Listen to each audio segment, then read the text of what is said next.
Okay, welcome back to the second half of tonight's program. Tonight we have Jordan, WC6J, and Jordan is the SOTA Summits on the Air, Northern California Sierra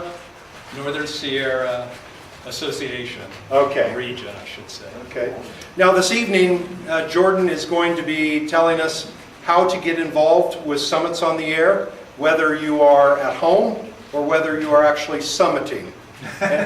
Now we thank you for being here this evening.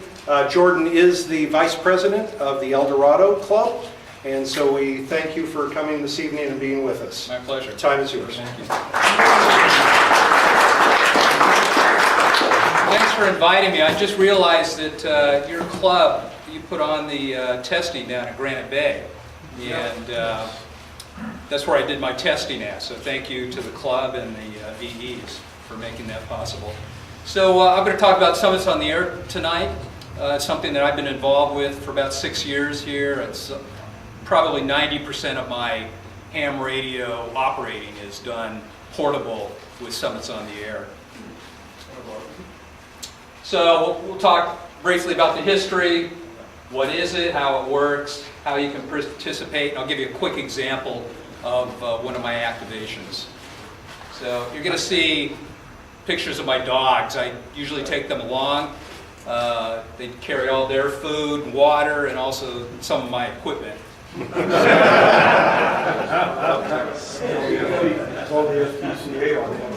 I'm going to have to read this because it just hits all the points. So Summits on the Air is an award scheme for radio amateurs and shortwave listeners that encourages portable operations in mountainous areas. SOTA has been carefully designed to make participation possible for everyone. It's not just for mountaineers. There are awards for activators, those who ascend the summits, and chasers, those who either operate from home, a local hilltop, or even activators on other summits. SOTA is an award program, not a club or society. As such, you can't be a member of SOTA, but you can certainly participate. Now, I'm going to also show some of the drive-ups that I've been up to, because that's what if you start off in SOTA, I would recommend doing something that's easier. So the drive-ups are also always preferable if you can. My kids used to go to college up in Oregon, so this is right out of Ashland, and it's a drive-up. It's a pretty nice peak. So history, it was originally an idea of John G3WGV, also with Richard G3CWI. They're both computer programmers. So you'll find out that Summits on the Air is completely web-based. Launched in 2002 in England. There's more than almost 14,000 registered users. I just updated this a few months ago. Almost 140,000 qualified peaks in the database. Over 80 million web hits since 2004. And just over 5 million queues have been logged. And these are the two gentlemen. You'll also see right down here, he's got a microwave setup that he's operating. That's one of the modes that's available. Again, one of my dogs, but Rob's Peak, which is out near the Crystal Basin off of Highway 50. Since I'm in Placerville, that's usually where I operate. This is also one of my PAC-12 antennas. I love this antenna. You can find instructions to make it at home. You can also buy it online. But it's a vertical. You can swap out the coils. In fact, I have coils for 30, 20, and 40. And that's my preferable antenna. If I don't have to, if I've got a peak that's a little harder to get to, I want to lighten things up, I've got a random wire with a counterpoise. So it's really your choice, whatever will work for you. So general SOTA principles. One set of generic rules for everyone. Geographic areas form associations like Northern Sierra, Central Valley, that sort of thing. Association managers maintain the list. Currently, there's 22 associations in North America and 164 worldwide. SOTA scoring is based on elevation. So in other words, you take the highest point, highest peak in a region, and the lowest peak, and then you stratify those, and that's the way the points lay out. So here in California, it's harder to earn points because you've got some really high peaks in the Sierras and lower peaks. So in contrast with a region in the Midwest where the peaks are not all that high, they still will earn 10 points at the highest peak. So you don't really have to exert yourself as much in the Midwest, for example, as you would out here in Colorado or California. Activators, chasers, and even shortwave listeners are participants. Totally internet-based and patterned after islands on the air. Here's one of our club members up on Big Hill, and he's operating a 2 meter. I actually made contact with him on single sideband 2 meters. And these are the associations. Mexico, since this map was printed, is now part of SOTA. So it's really growing every year. These are the associations in California, which is W6. And it pretty much goes, it breaks down by region. Sierras, desert ranges, coastal ranges. And each one of the 16 regions is managed by a volunteer. So the participant roles, you've got activators, those who actually climb the peak, chasers, those who work the activators, and shortwave listeners who can listen and just confirm both sides of the QSO. Each group earns points for their participation, and points then total for awards. Last year, there was a joint QRP to the field SOTA event, which this is another drive up Big Hill. So I have a portable Yagi, which I was going to be there all day. So I set up my Yagi and operated 5 watts from up there. And actually made quite a few contacts. It was a great day. And again there's my Pac 12 on 40 meters. So what is a qualified peak? This has to do with prominence. That means the separation between 2 peaks. Now it has to be 150 meters or 492 feet from the surrounding peak. Not all peaks, not all are accessible. So some of the peaks that qualify for SOTA are on private property, so you need to be aware of that. We don't want to encourage people to be trespassing.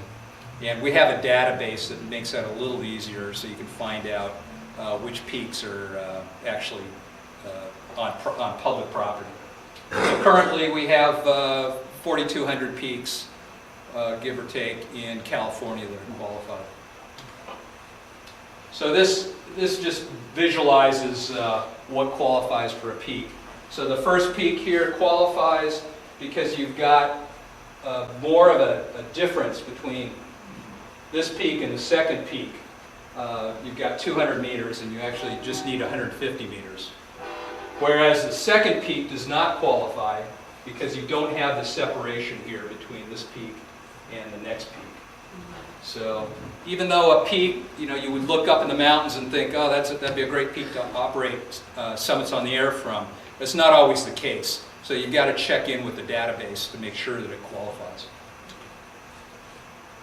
Leviathan Peak out near Markleyville. It's another peak that is a drive up. It's a beautiful area and gets a lot of SOTA traffic.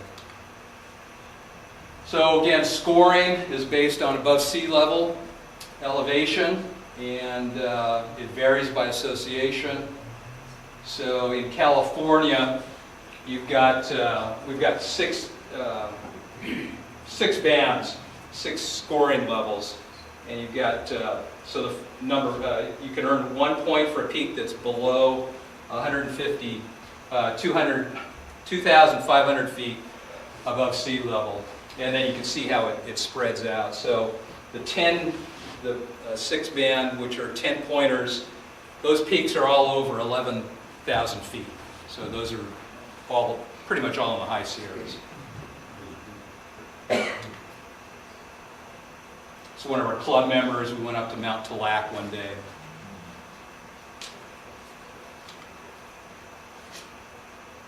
And he was using a buddy stick on phone. I think he made contact, he was just running 10 watts. I think he's got a KX3, and he actually made contact into Spain that day. So you never know what the conditions are going to be like, even with low power. The awards for activating 1,000 points, you can earn what's called the Mountain Goat Award. For a chaser, you can earn the Shack Sloth Award for 1,000 points. Then there's a whole variety of certificates that you can earn for different point levels. There's summit-to-summit certificates. That happens when 2 activators are on a summit and you make contact between the 2 summits, which is really cool. Association awards that sometimes associations will sponsor certain awards during certain times of the year. There's all sorts of different awards and challenges that come up. So you check the website and you can find out exactly what's available. This is Fraser Mountain, down by the Grapevine. I also go down to Southern California quite a bit. Yes? Yes, I noticed when you identify the mountain, you have W6 slash. Is that a serial number or something? Thanks for asking that. Yeah. So W6 is our association. CC, that would be coastal range. That would be, I believe that's what that is. The CC would then be the region within the association, and then the number usually designates from 01, which is the highest point, graduating down. So this is the 3rd highest point in this region. But yeah, the exchange between like an activator and a chaser, you would have to get that number down. And it's usually the designator, summit designator, which that would be, and signal report. And that's basically what you need to complete the QSO. Bands and modes. Yes, go ahead. What does that sound like? How would you say that on the radio? So it usually goes CQ soda, and then a chaser would throw out their call sign. I would recognize that because oftentimes there's a pileup that occurs, and so I would respond back to your call sign. We exchange signal reports. Periodically, I would give that summit designator. There's also a website that I spot on that will also confirm that. But if you can ask, please, what is your reference, and then I would give that designator. That designator doesn't always get set each time. It just kind of slows things down. So would that be part of your CQ? You could say CQ, W6, DCO, 003, or something like that?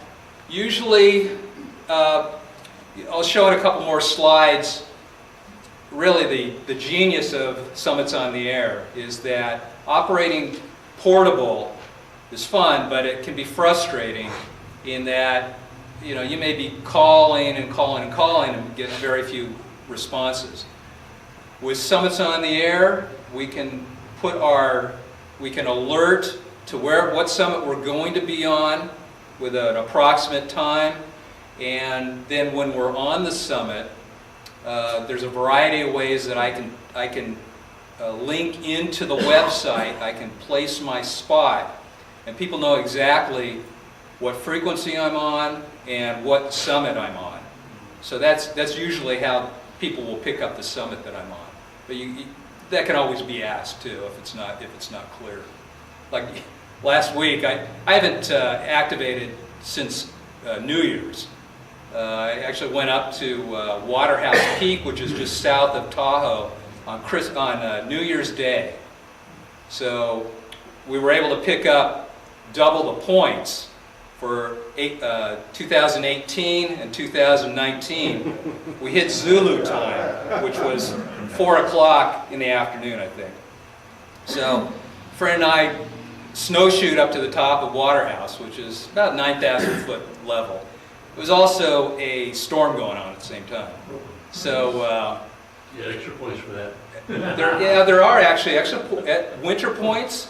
There's extra points for winter activations, and there's extra points for summer activations for the desert peaks. So there's benefits. So I actually made 22 points for that just one peak, which was pretty cool. But we wanted to go up and just kind of celebrate the new year.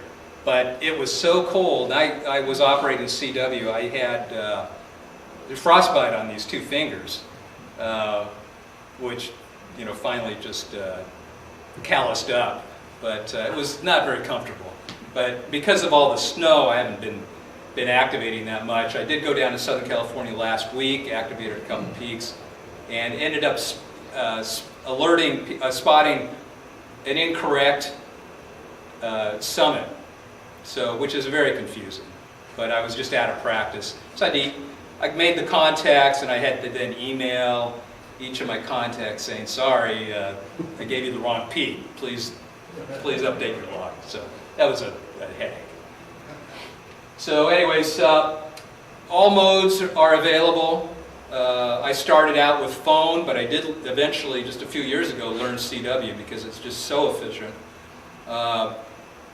Digital is starting to become a pretty popular mode too. And so anything that works for you, that you can get somebody else to make contact with, is okay. During Parks on the Air, yes? A quick question. You said drive up a few times. Can somebody drive to a peak, step out of their car and operate, or do you have to hike a certain distance? The only qualification, you can drive up with your equipment. For Summits on the Air, there's a requirement that you take your equipment and climb the last, it's 50 meters, which is 80 some feet. So elevation or horizontal? Horizontal, or vertical. Vertical. So what you do is just get out of your car, take your equipment, walk down the hill or mountain, and then walk back up. That would be a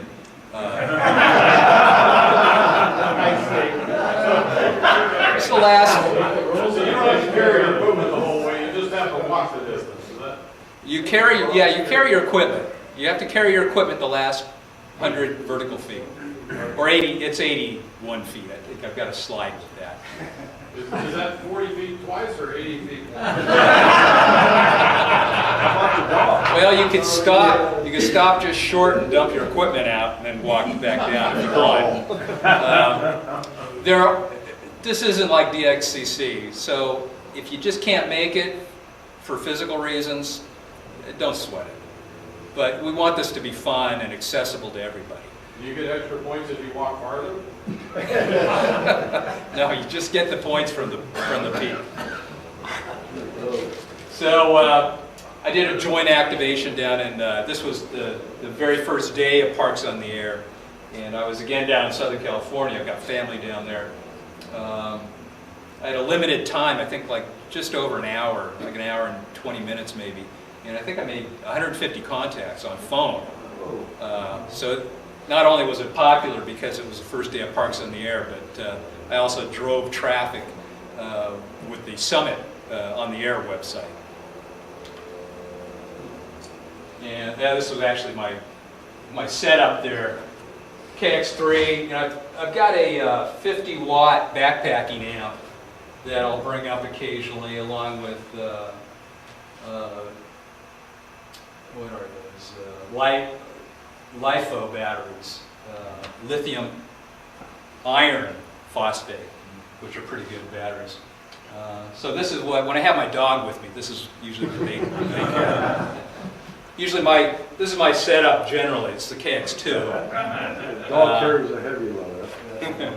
So, but whatever works for you. Also, handheld, usually not with a whip, but with like a roll-up J-pole or something like that. Give you really good distance.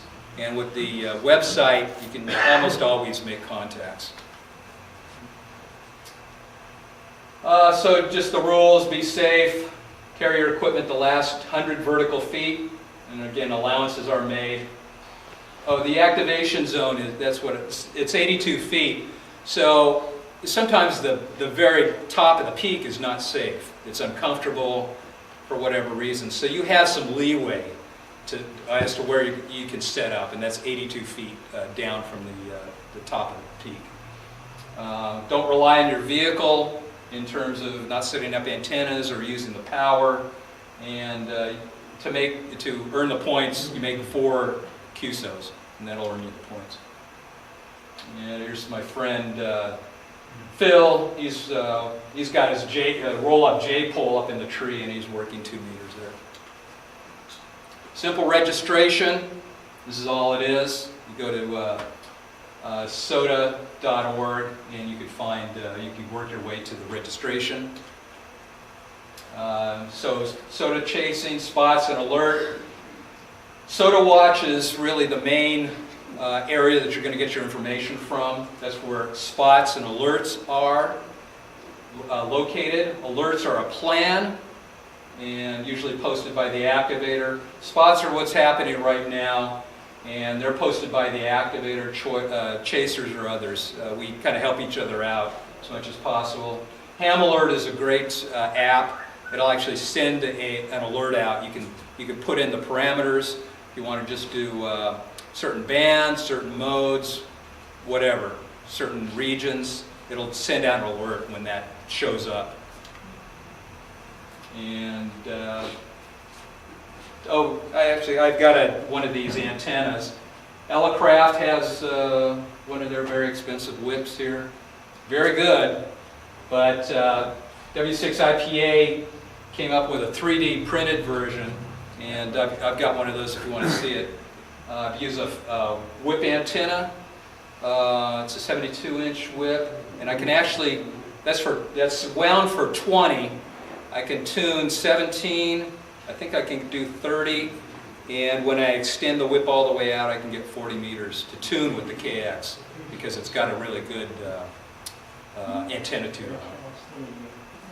Pacific Antenna has the PAC-10 that are made to order, and homebrew versions are made out of PVC pipe and plumbing, a sprinkler riser. And I really like the PAC-12s. I don't know if you can see this. There's actually 2 antennas. I've got a radiator here and a reflector set up. This is for 20 meters.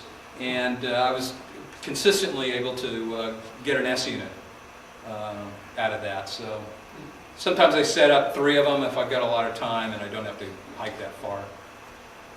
So I'll give you a quick example of an activation. Sodamaps.org, that's where you'll find all the peaks. You can put your location, and you can put the area that you want to go out, 50 miles or whatever, and it'll tell you how many peaks and what peaks are available.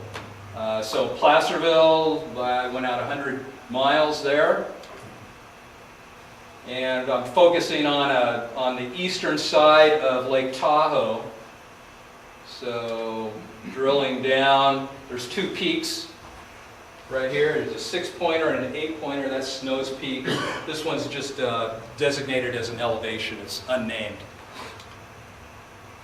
So I can post an alert. This is the information for posting an alert. Once you're registered, you can post your alerts.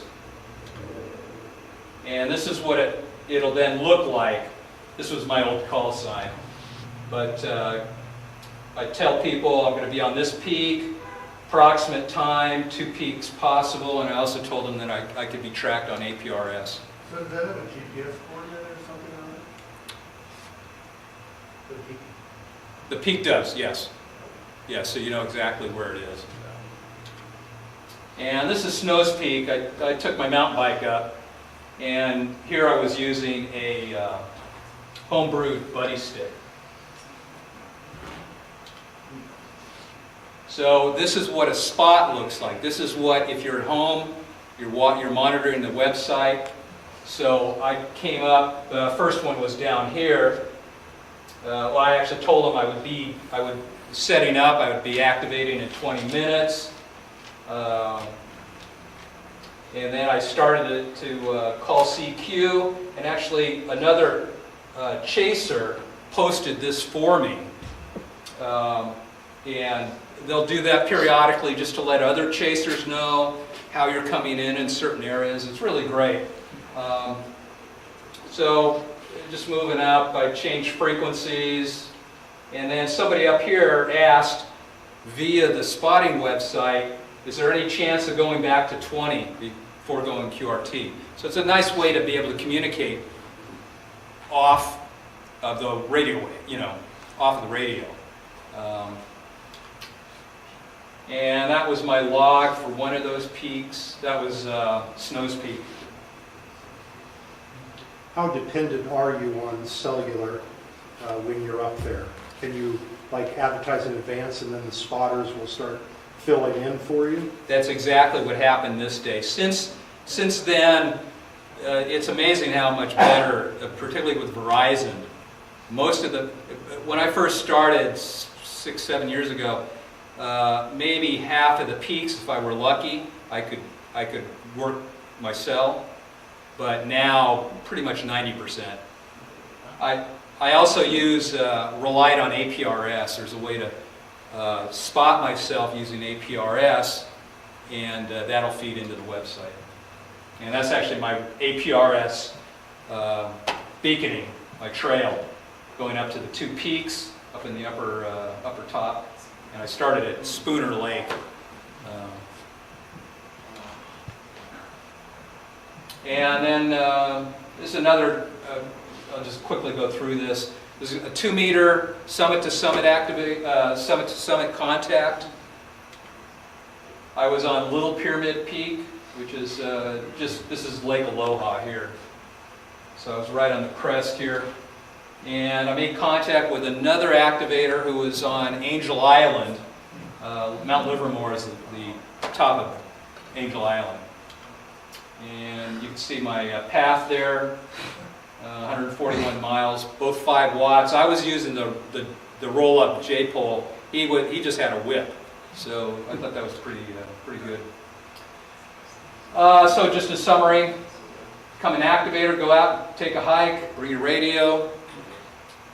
You can try chasing. You don't even have to register. In fact, if you hear us calling CQ Soda, go ahead and put your call sign out. We don't care who we make contact with. We really are focused on making at least those 4 contacts.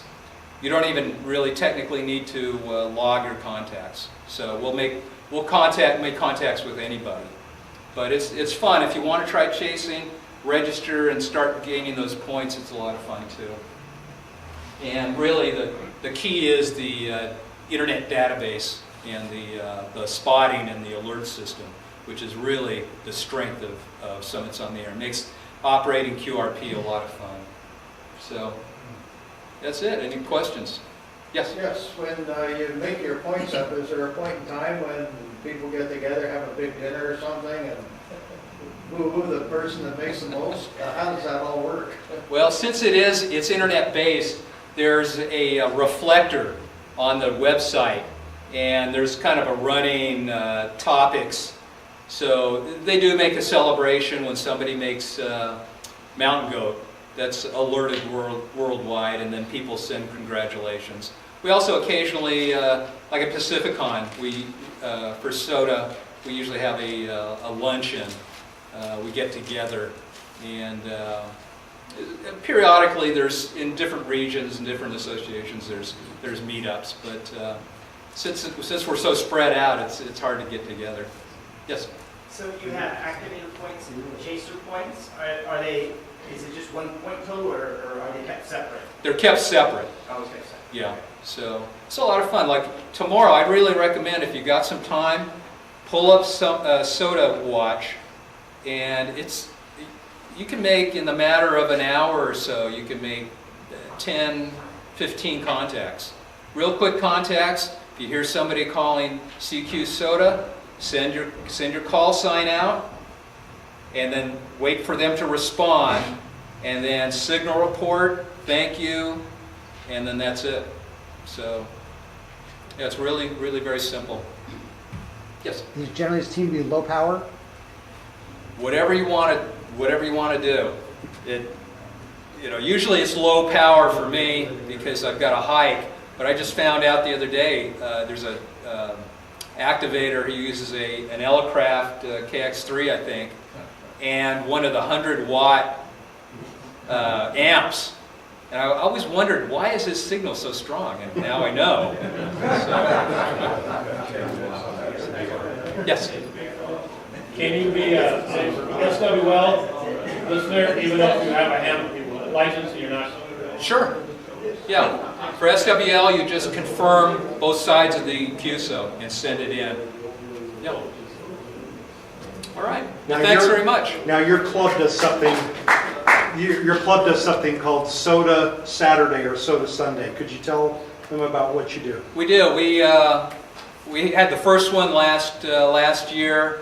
During the summer sometime, we go up to Big Hill, which is a convenient local drive-up. It's a Forest Service lookout. And many of our club members come up. It's a way to introduce to soda. We've got different stations, some different modes set up. And it's just kind of, bring a picnic and spend the day up there. Got a nice view of the Sierras. So take a look at our website, usually later in the summer, and you guys are more than welcome to come on up. Just a comment, a good local easy drive up is Banner Mountain up in Grass Yes. Valley. Thanks for saying that. Yeah. So, Well, thank you so much. thank you.